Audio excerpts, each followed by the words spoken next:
अस्सलाम वालेकुम।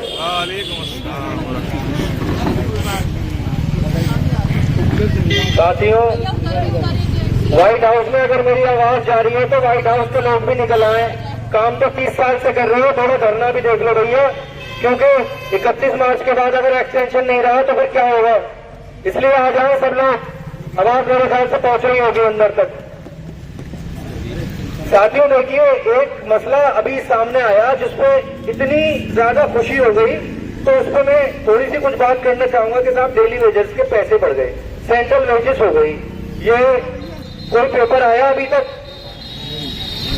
गांधी भाई मौजूद है। इतने झूठे वादे इंतजामिया ने हमसे अब तक किए हैं। एक मीटिंग हुई, उस पर मिनट्स बने और वो मिनट्स को भी झुठला दिया गया। इन्होंने अपने ही मिनट्स को झुठला दिया गया, वो वादा झूठा। उसके बाद ये वीसी साहब ने खुद कहा हमारे कमेटी मेंबर से कि आपकी ईसी होने जा रही है, उसमें 1 साल का एक्सटेंशन हो जाएगा, एक्सटेंशन पे कोई मसला नहीं है। वो वादा झूठा। 3 महीने के एक्सटेंशन के भी लाने पड़ रहे हैं, अभी तक एक्सटेंशन नहीं आया। उसके अलावा जितने वादे किए गए हैं अब तक, एसपीसी की कहा गया भाई एसपीसी हाई पावर कमेटी बना दिया, जैसे ये रिपोर्ट देगी आपकी स्क्रीनिंग करा दी जाएगी, वो वादा झूठा। जितने वादे इन्होंने किए हैं अब तक वो झूठे, जो लिखित में दिए वो वादे झूठे, जो जबानी कहे वो वादे झूठे। उस पर डेली वेजर उड़े उड़े फिर रहे पेड़ पे चढ़ के, भाई मेरी सैलरी बढ़ गई। अरे भाई 31 मार्च तुमने देखा है, 31 मार्च तक ये सरकारी ना रहेगी तो कौन सैलरी बढ़ाएगा? पहली बात तो इसलिए धरने को मजबूत करना बहुत जरूरी है। कमेटी लड़ते लड़ते लड़ते लड़ते यहां तक पहुंच गई। बल्कि ये कहिए कि कमेटी मेंबर्स जो है ना, इससे ज्यादा और क्या लड़ेंगे, उनसे वादा कर दिया जाता है और ऐसे कॉन्फिडेंस से वादा। सबसे बड़ी बात, जो ईसी मेंबर, ओएसडी कंट्रोलर और वो ओएसडी वाइस चांसलर, कंट्रोलर साहब, प्रोफेसर साहब, शमीम साहब ईसी मेंबर यहाँ के ऐलान करके जाते हैं कि भाई हमारी बात हो गई है, जनवरी में आप सबके अनाउंसेस लग जाएंगे, वो वादा झूठा। और आप खुश हो रहे हैं इस तरह से कि भाई हमारी तो सैलरी बढ़ गई, अब क्या है, धीरे धीरे हेड ऑफिस भी हमारा शुरू हो जाएगा, डेली वेजर का तो मसला हल हो गया। मेरे अजीजों, कुछ मसला हल नहीं हुआ है किसी का भी। सही बात तो यह है, किसी का कोई मसला हल नहीं हुआ है। अभी आपको अब ताकत दिखाने का वक्त आया है, क्योंकि ये आजमा रहे थे कि कितनी ठंड में आप लोग कितना बैठ पाएंगे, इतनी ठंड में आप लोग कितना बैठ पाएंगे। लेकिन आपने अल्लाह के करम से ये साबित कर दिया, ये दिखा दिया कि ठंड क्या, यहाँ पे बर्फ भी गिरने पड़े तो भी हम छाता लगा के बैठे रहेंगे, चाहे बर्फ गिरने लगे, कश्मीर जैसा माहौल हो जाए, लेकिन हम जाएंगे नहीं। और आपके इसी हिम्मत, आपके इसी जज्बे से डरा हुआ है इंतजामिया।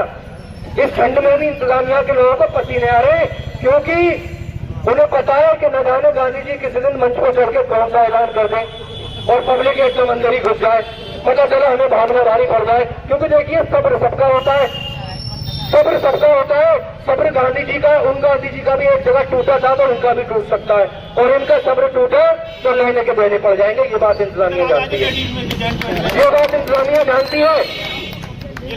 इसलिए आप लोग कोशिश ये करें,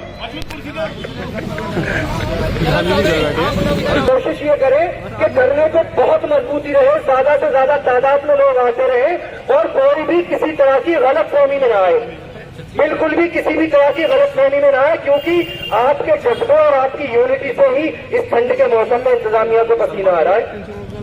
इसी वजह से तो मेरे अजीजों, ज्यादा से ज्यादा धरने में ताकत देनी है और आप सबको एक साथ मिलकर खड़े हो जाना है। तो कहा था मैंने बस इतना, उठो सब एक हो जाओ। कहा था मैंने बस इतना, उठो सब एक हो जाओ। इंतजामिया के लोगों को पसीना आ गया है क्या? तो मेरे अजीजों, आप सबसे मैं बार बार कहता हूँ, एक एक शख्स अपने अपने डिपार्टमेंट की जिम्मेदारी लो, धरने पे तादाद बढ़ाओ, धरने पे भीड़ को बढ़ाओ, धरने को ताकत दो, क्योंकि सबने बड़ी क्रांति की बातें करी। अरे कमेटी धरना नहीं लगा रही, कमेटी स्ट्राइक नहीं कर रही, कमेटी के लोग अंदर गए यार, लॉलीपॉप लेके आ गए, स्ट्राइक टाल दी। अब आ रहा है ना स्ट्राइक का वक्त, आओ मैदान में निकल के, बड़ी सबकी चाहत थी स्ट्राइक स्ट्राइक, अब आ रहा है स्ट्राइक। बल्कि स्ट्राइक से भी आगे आप लोग जो चाहते हैं ना कि अंदर गिराव हो जाए, ये हो जाए, उसका वक्त भी अब करीब है। आप लोग आइए तो सही निकल के, इतनी सी तादाद में हम गिराव करेंगे क्या जाके? इतनी तादाद पे गिराव हो जाएगा, बताइए आप लोग। 3500 लोगों का मसला है और कम से कम 1000-2000 लोग जो परमानेंट एम्प्लॉई है वो हमदर्द भी है हमारे। जब सारे 3500 जिस दिन आ जाएंगे तो बाकी के बचे हुए 2500 भी आ जाएंगे और डेली 6000 की भीड़ यहाँ पर होगी इंशाअल्लाह ताला। लेकिन कोई कह देता है भाई बहुत ठंड पड़ रही है मैं इसलिए नहीं आ पा रहा, कोई कुछ कह देता है, कोई कुछ कह देता है। तो ऐसे थोड़ी काम होगा मेरे अजीजों, ऐसे थोड़ी काम होगा। काम तो तभी होगा जब सब यूनाइट होकर एक साथ खड़े हो जाएंगे, तब काम होगा। और देखिए आप लोग तो उनके फॉलोअर्स हैं जिनका ये जज्बा हुआ करता था। मोहम्मद बिन कासिम जब स्पेन के को फतह करने के लिए गए तो 10,000 की फौज थी उनके साथ। 10,000 की फौज समंदर के रास्ते से गई और किनारे पे उतरे और उतरने के बाद मोहम्मद बिन कासिम ने कहा कश्तियां जला दो सारी। कमांडर ने पूछा क्यों? कि इसलिए कि सामने 1 लाख का लश्कर है, या तो फतह होगी हमारी या शहादत होगी, वापस लौटने का कोई रास्ता नहीं है। और उस जज्बे को देखिए, वो 10,000 लोग 1 लाख लोगों से लड़े और ऐसे लड़े कि 2 दिन के अंदर 1 लाख को शिकस्त दी और स्पेन फतह किया। आप उनके फॉलोअर्स हो तो आप इन 4 याजूज माजूज से डर जाओगे क्या? इनसे डर जाओगे? बिल्कुल डरने की जरूरत नहीं है। कोई डरने की बात से अल्लाह है जो होगा देखा जाएगा। लेकिन अपने ईमान ये रखो कि राज़िक़ अल्लाह है। अगर उसने हमारी रोजी यहाँ लिखी है तो हम यहाँ मौजूद, यहाँ रोजी रहेगी, और कहीं और लिखी है तो वहाँ चले जाएंगे। कितने लोग हैं जो पीएचडी करके यहीं टीचर हो जाते हैं और कितने लोग विदेश चले जाते हैं क्योंकि उनकी रोजी सऊदी में लिखी होती है, किसी की अमेरिका में, किसी की इंग्लैंड में। जिनकी यहाँ लिखी हो, हमारी यहाँ लिखी है इसलिए हम यहाँ हैं। और मेरे अजीजों, मुझे अल्लाह की जात पे यकीन है, हमारी यहाँ थी, यहाँ है। जो बाहर से आए इंशाअल्लाह वो जाएंगे यूनिवर्सिटी छोड़ के, हम नहीं जाएंगे यूनिवर्सिटी छोड़ के, बिल्कुल नहीं जाएंगे। इसलिए आप सब लोगों से मेरी बार बार गुजारिश है कि कमेटी को ताकत दो, कमेटी के हाथ मजबूत करो।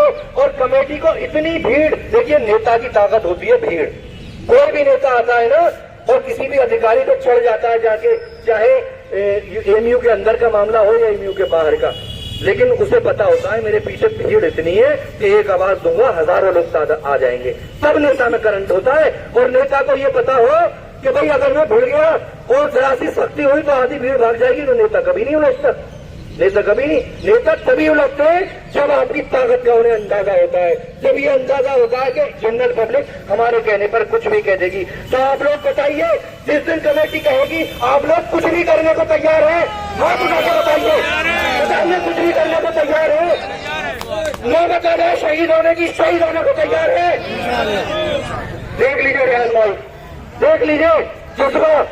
जब इनके हाथ उठ रहे हैं तो पूरी यूनिवर्सिटी के हाथ आप लोगों के पीछे उठेंगे इंशाअल्लाह ताला।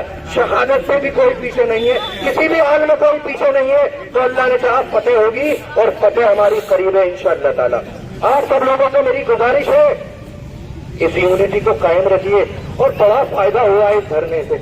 ऐसा नहीं है कि धरने से कुछ नहीं हुआ, धरने से कन्फर्मेशन तो होगा ही इंशाअल्लाह।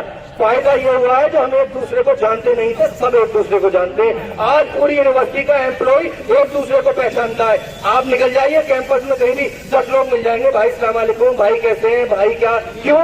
क्योंकि हर डिपार्टमेंट का आदमी एक दूसरे को पहचान गया है। अब किसी भी डिपार्टमेंट के किसी से कोई काम पड़ेगा फटाक से हो जाएगा। ऐसे नहीं होगा कि बच्ची का एडमिशन है, अब्दुल्ला पहुंच गए और शाजिया आपा ने कह दिया कि अरे ये पेपर नहीं है, वो नहीं है, वो नहीं है, आप कल आइएगा। अब तो शाजिया आपा कहेंगे अरे मुंशी सिंह आदमी है, जल्दी से उसका पेपर बनवा के लाओ, उसका काम करवा, बच्चों का एडमिशन न रह जाए। अब तो ये हालत हो गई अल्हम्दुलिल्लाह। और मेडिकल में भी देखिए, जो लोग पर्चा बनाने में कहते थे ना कि यार एम्प्लॉय है तो आप भी लाइन में आ जाइए, अब वो ये नहीं कहते लाइन में आ जाइए। अब तो ये दोस्तों ये तो हमारे धरने के साथ ही साइड से आ जा, ये ले पर्चा। अब तो ऐसे, तो ये फायदा भी हुआ है इस चीज का। लैब में कितने लोग परेशान, डेली वेजर भाई कितने परेशान होते थे, यार टेस्ट बड़े महंगे हैं, क्या करूं। अब तो आदमी परेशान लेता, खुद ही कह देता भाई ये डेली वेजर भाई है, मैडम से अंदर जाकर फ्री करा ला। पता चला 1600 रुपए के टेस्ट से फ्री हो गए। ये फायदा भी तो हुआ है, एक दूसरे से जान पहचान भी तो हुई है, एक दूसरे के लिए जज्बा भी तो जागा है।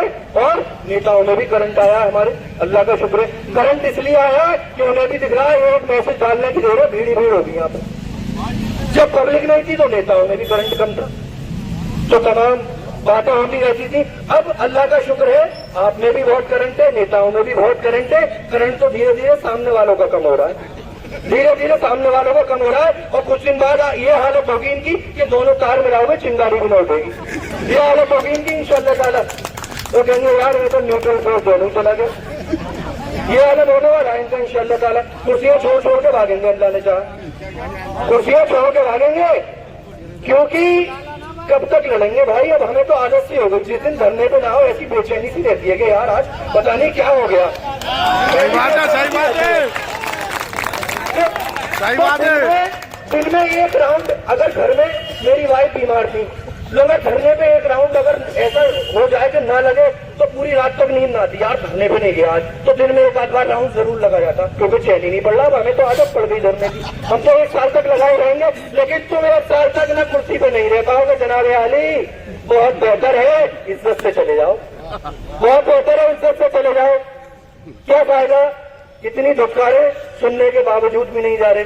और सबसे बड़ी बात ये, मुझे हैरत ये होती है, हम तो ये मानते हैं कि भाई बड़े अधिकारी हैं, सच ही बोलते होंगे। या तो झूठ का पुलिंदा है, या तो झूठ का पुलिंदा है। हर बात झूठ, जबान से कह दो वो झूठ, लिख के दे दो वो झूठ, वादा कर दो वो झूठ, इसी में कह दो वो झूठ, कंट्रोलर से कह दो वो झूठ, प्रॉक्टर से वादा करवा दो वो झूठ। यार वो झूठ बिल्कुल जमीर सो गया, क्या आलम हो गया। कहते थे अरे यार ये जो नॉन टीचिंग के लिए ये बड़े मक्कार हैं। अरे हम मक्कार हैं, अपनी तरफ तो देख लो भैया, हम कम से कम झूठ तो न बोल रहे, सच तो बोल रहे हैं। धरने पे आके अपनी बात तो सच्ची सच्ची रख रहे हैं, सच्ची सच्ची बात रख रहे हैं। भाई हमारा मुद्दा है कन्फर्मेशन, हम कन्फर्मेशन मांग रहे हैं। मगर आला हजरत एक बात ये सुन ले कि ये एमयू के लोग हैं, यहाँ बेवकूफ जानबूझकर भी बनते हैं लोग। ये दिखाते हैं हम बेवकूफ बन रहे, लेकिन असल में काट काट कर रहे होते हैं। इससे पहले कि हाथ तक कट जाए आप चले जाओ भाई, इज्जत बहुत अच्छा होगा आपके लिए जनाब वाली। क्योंकि एमयू वालों की तो मशहूर भाई हाजिर जवाबी मशहूर है। एक बार कैनेडी में एक प्रोग्राम था, तो एक बाहर की यूनिवर्सिटी का एक बंदा आया, तो उसने जो लड़की साइन करा रही थी रजिस्टर पे, उससे स्टूडेंट से कहा कि भाई आप जो है ना, मैं साइन जो है उसमें हिंदी में कर दूं क्या, सब इंग्लिश में कर रहे थे। उसने कहा आप अंगूठा लगा दीजिए, मुझे क्या एतराज है। तो ये तो यहाँ तो ऐसे हाजिर जवाबी वाले लोग हैं। और सब्र भी इतना है कि 30 साल से टेम्परेरी चल रहे, क्यों नहीं कर। 30 साल हो गए, सब्र भी इतना है। 34 साल हो गए, रिटायरमेंट के करीब पहुंच गए, लेकिन मजा ले जो कुछ कहा हो। लेकिन अब और ये भी सब्र देखिए कि धरने का आज 85वां दिन है। इतनी ठंड में 85 दिन से धरना चल रहा है, लेकिन ये सब्र जिस दिन भर गया सब्र का घड़ा, उस दिन क्या होगा वो सोच के मुझे डर लगता है। क्योंकि बड़े जज्बाती लोग भी हैं, बड़े जज्बाती लोग भी हैं अलीगढ़ मुस्लिम यूनिवर्सिटी के।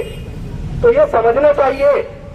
और शेखुल जामिया साहब को तो खास तौर से ये समझना चाहिए। शेखुल जामिया साहब ने कहा था कि 12 महीने का एक्सटेंशन आएगा, और 3 महीने का एक्सटेंशन भी निकालने में इतनी देरी।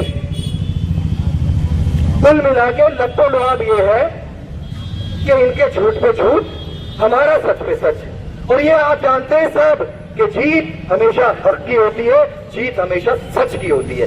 तो इंशाअल्लाह हम जीतेंगे। और फिर